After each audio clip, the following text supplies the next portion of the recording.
finally in El Salvador, a country shaped by volcanoes, a horrendous civil war, and lately perhaps revolutionized by Bitcoin. So let's go and see if we can get rid of some sats here.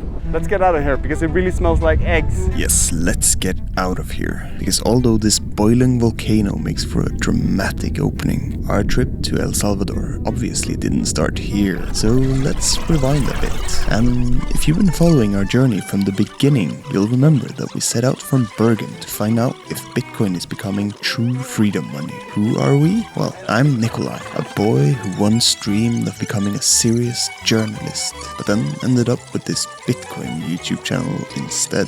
And this is Carolina, our indispensable translator and door opener here in Latin America. But then who is this guy, and what have we actually even discovered so far on this journey about Bitcoin as freedom money? Because isn't Bitcoin just for like criminals or a pyramid scheme boiling the oceans? There are a lot of questions and not so many answers, but there is a few. In Medellin, we learned that using Bitcoin as money isn't exactly straightforward, but also the Bitcoin adoption there didn't seem to be driven by top-down initiatives.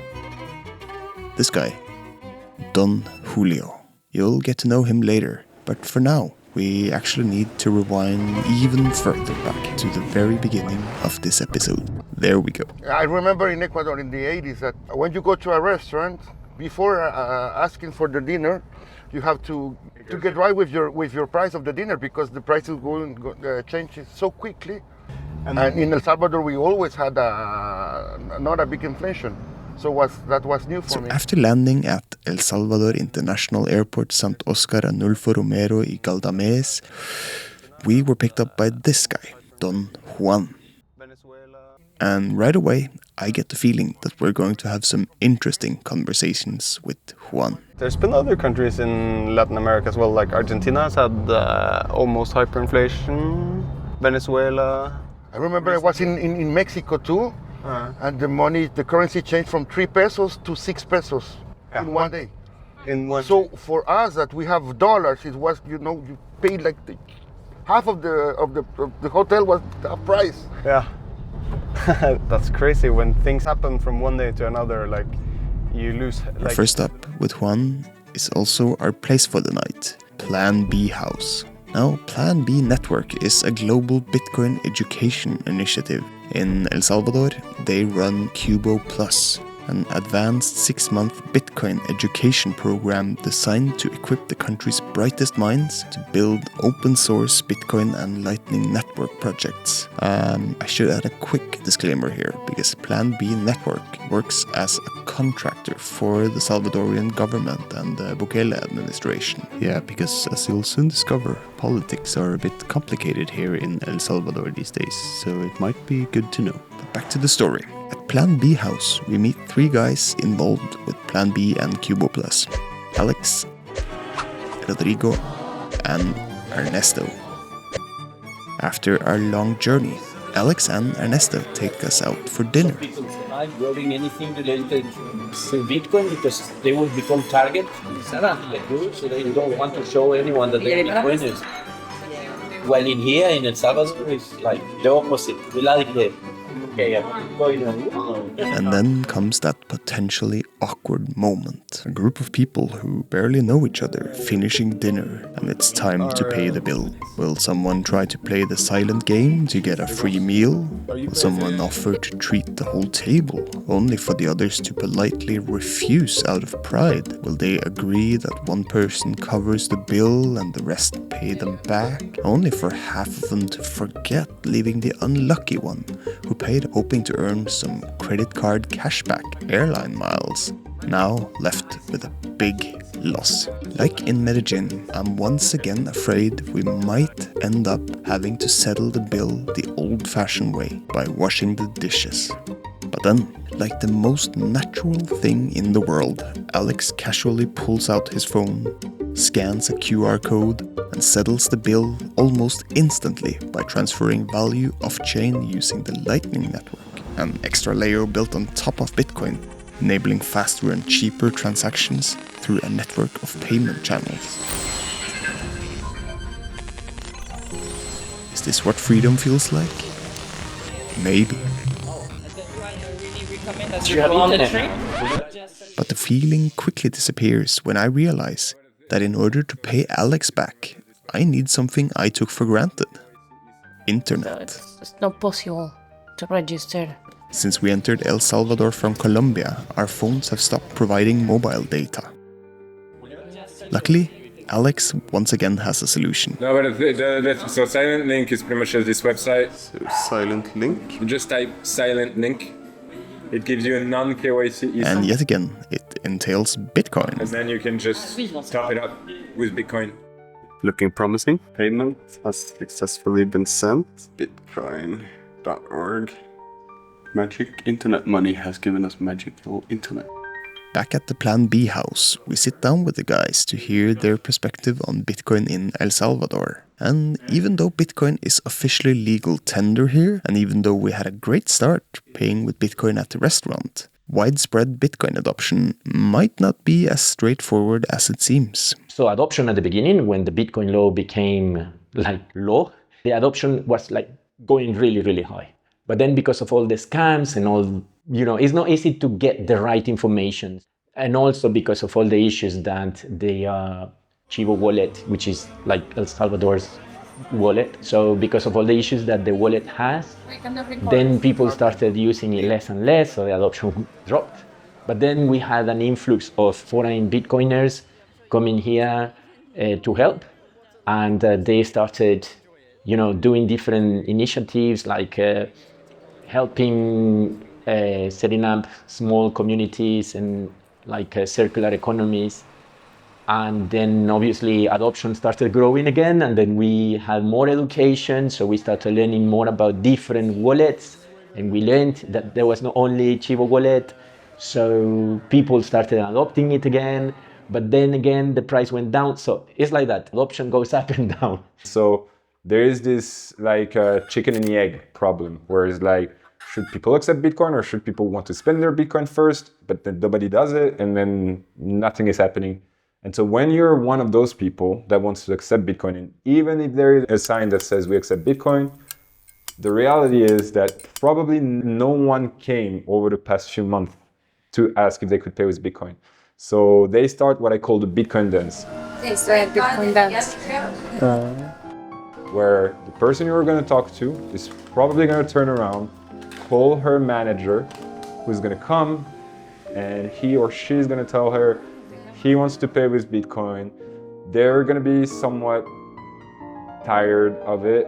The one that's a Bitcoin, it's in his lunchtime. And what time is coming back? But they kind of have to do it because it says that they accept Bitcoin. So then they kind of like try to find a way. So they got to go and find the Bitcoin phone, which is usually in the back, which has not been turned on for like 6 months. So nobody has the code, because the manager changed 2 or 3 times since the time that phone was used. So they have to take the procedure book to find the code, but the phone is not charged, so they got to find the charger, and then they got to turn it on, and maybe no one has paid for the data for that phone, so then there is no data, so they got to connect to the Wi-Fi, and so Está malo. It's that much.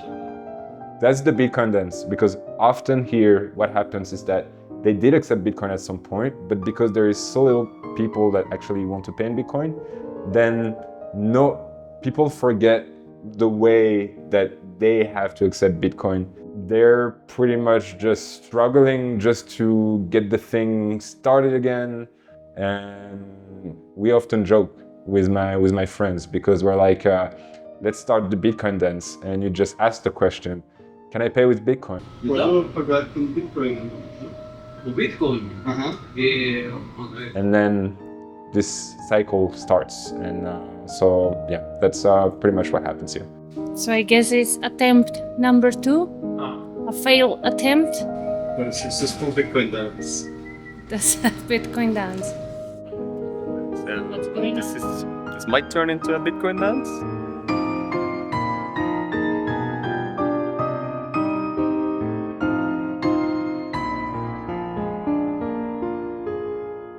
I'm often asked, did El Salvador fail in their Bitcoin adoption? People think that because there are so few people accepting Bitcoin, it is a failure of adoption.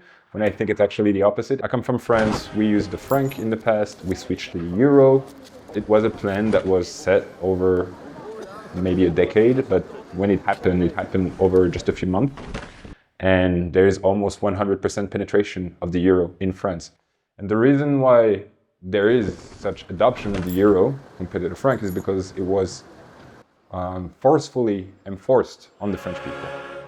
And the reason why there is not 100% adoption of Bitcoin in El Salvador, or even 90% or 80%, is because nobody is obligated to use Bitcoin in this country.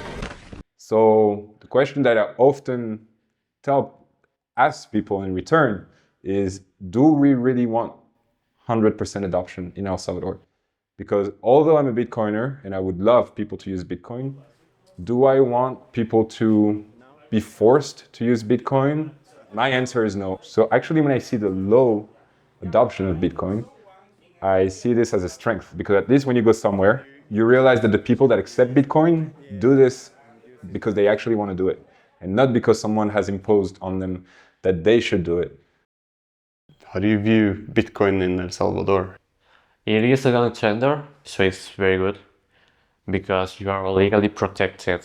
You have a legal framework that protects you as a consumer to use Bitcoin here. It brings investments, it brings companies to El Salvador. We have come from being the most dangerous country in the world to the safest in the Western Hemisphere.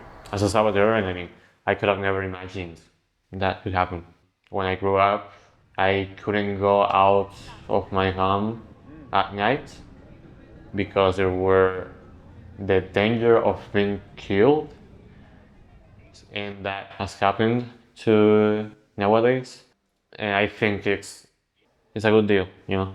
And I hope that along with Bitcoin, El Salvador keeps growing. El Salvador has recently gone from being the most dangerous country to being the safest. There was a civil war that I guess El Salvador maybe is still scarred from. How have you seen the development in El Salvador throughout your life?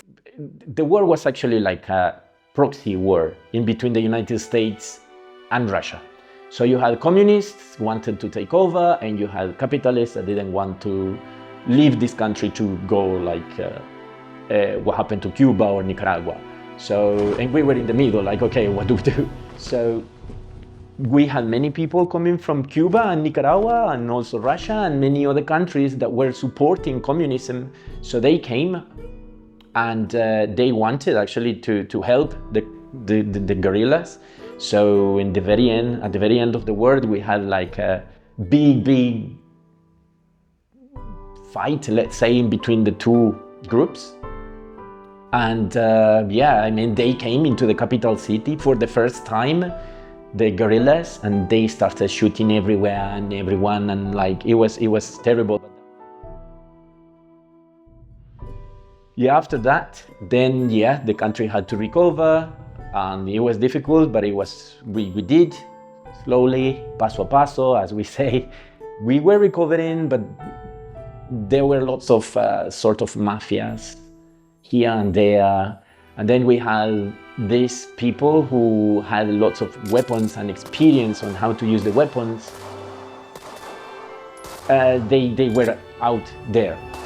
The war was over, but they were there, like, okay, what do we do now with these weapons? So they started kidnapping people. Then I left the country, so I don't know what happened in those 12 years because I didn't want to read the news or know anything about what was happening in El Salvador because it was like terrible all the time, only bad news, so I didn't want to pay attention to that.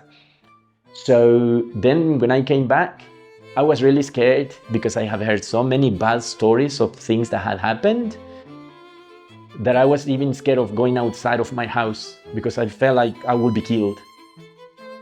And yeah, now it's completely different. Now I can go out, take out my mobile phone without any issues, take pictures everywhere. I can see that the city is booming, like construction is booming, for example.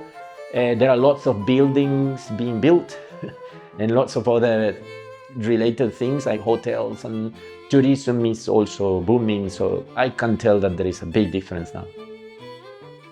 Hearing about the Civil War and the insecurity that Ernesto and Rodrigo experienced growing up, but also about how much safer things feel today, leaves me quite puzzled. And I think this calls for this episode's second rewind. There we go. And this rewind is not just about sneaking in a little recap, showing you what we've discovered so far in the series, such as meeting 17-year-old Jan in Medellin. No, the main reason for this rewind is to go all the way back to Norway.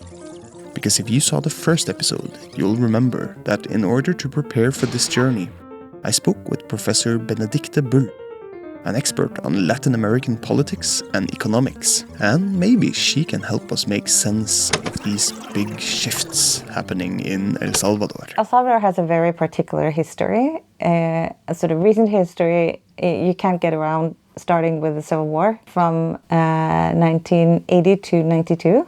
It's an incredibly brutal civil war. And a peace agreement in 1992 that didn't really solve the underlying problems of El Salvador. Lots of people had fled to the United States, and it's such a tiny little country. So there wasn't a lot of opportunities for everybody. There was a lot of arms. It was still a really deeply split society. And then a lot of the kids that had fled to the US had ended up in gangs there. They were deported. And then the warring parties from the war ended up in political parties that ended up being really corrupt. It was a depressive scene. And a lot of people basically living on the remittances sent from their relatives in the US. And this is where Nayib Bukele emerges as a phenomenon, as a charismatic guy, coming in with new ideas and trying to sort of give a new image to El Salvador. And I think that is the context for understanding. He's a marketer. He's a brilliant marketer. He's not a Democrat, but he wanted to give a new image to El Salvador and think of new ways that it could grow and get rid of the incredibly serious gang and violence problem. So he famously then introduced a state of emergency that's still there. It's a state of exception, the whole country, for the now 2.5 years, or is it 1 year? It's 2.5 years. Incarcerating 2% of the population. Lots of them are innocent. I've heard heartbreaking stories of people that have their nephews or sons or daughters incarcerated. I haven't seen anything of them. But also a population that is so relieved because it's become more peaceful. And this kind of trying to look forward and bring a new image, a new kind of energy to the country, putting all that sad history behind it. And that is also very attractive for other people. So then you have attracted lots of Bitcoiners from the US, and because it's more peaceful now, there's more tourism. And so he's actually succeeded partly in making El Salvador a little bit of that cool place he wanted to make it.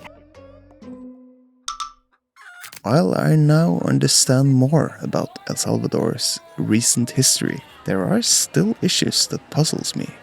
On the one hand, Ernesto and Rodrigo describe a safer and more optimistic El Salvador.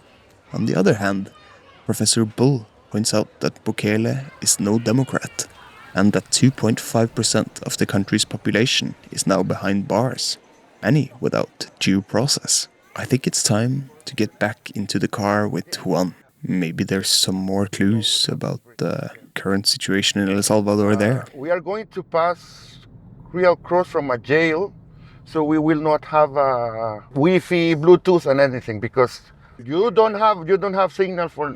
You will see even the radio of my car that it's connected to my tablet. It will stop. It was a female jail. They put the wives of the gang member.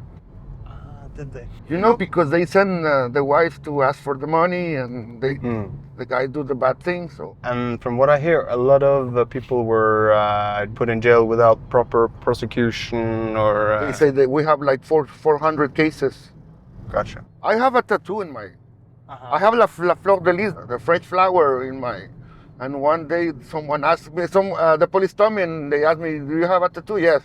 What does the tattoo mean? And I said, yes, it represents the French royalty. And I said, okay, go ahead. But For 2 minutes, I was a little bit afraid. Yeah. Right, we don't have a signal. Now we don't have signal. You see the radio stop it? That is the jail. That is the female jail. So, but do they have specific tattoos that they're looking for? Gang-related tattoos? But is it sometimes that they put people in jail just because they have a suspicious tattoo? Perhaps if they live in those areas, yes. Yeah. So this safety that has come about in El Salvador, it definitely comes with a price. Yes. Yeah. Too high a price? Perhaps? No, perhaps not. Perhaps not. Maybe it's one of those things where we'll have to see in the next 10 years. If it works?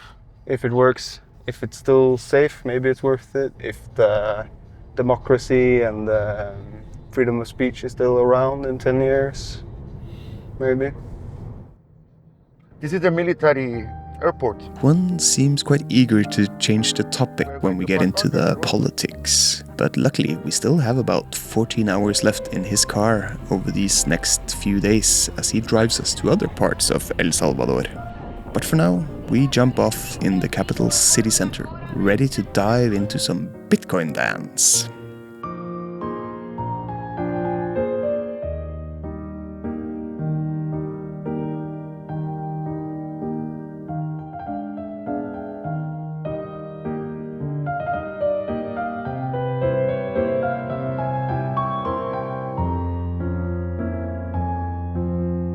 I can see what Alex meant with the Bitcoin dance. So far, it overall feels like Bitcoin as legal tender in San Salvador is more an aspiration than a daily reality. Yet, I'm also surprised with how many places that actually do accept Bitcoin. Sometimes after a little Bitcoin dance as sort of a foreplay, other times like at a local cafe where we grab a real El Salvadorian coffee. It's completely effortless. And I catch myself thinking that El Salvador seemed like a country of contrasts. The contrast between being the murder capital of the world and then all of a sudden the safest country in the Western Hemisphere. The contrast between launching the biggest Bitcoin experiment in history and yet seeing relatively low Bitcoin adoption. The contrast between feeling safe and seeing armed soldiers on nearly every corner. The contrast between economic optimism and mass incarcerations without proper trials. As we get ready to leave San Salvador, I'm hoping that by traveling deeper into the country, we'll be able to better understand these contrasts. Will Bitcoin adoption be different elsewhere? And what's really happening with democracy and legal protections here? Oh, and I almost forgot. What about the big questions that we set out from Bergen with? Is Bitcoin truly working as freedom money here in El Salvador? And is adoption driven from the bottom up or imposed from the top down? Well, we've come a long way since we left Bergen. And here, in a country with its own Bitcoin law and a president determined to stay in control, top-down adoption seemed to be very much back on the menu. I still don't have any clear-cut answers, but one thing seemed quite clear to me. Juan's car is probably gonna be essential over the next few days. What is Bitcoin to you? As we leave San Salvador behind, Bitcoin for me is freedom. In our search for the last pieces of the Bitcoin in El Salvador puzzle. Freedom. It's the way to have my money and the government don't control me. Fuck the government money. Yeah. I love the wallets that they don't ask you for your ID. Nothing.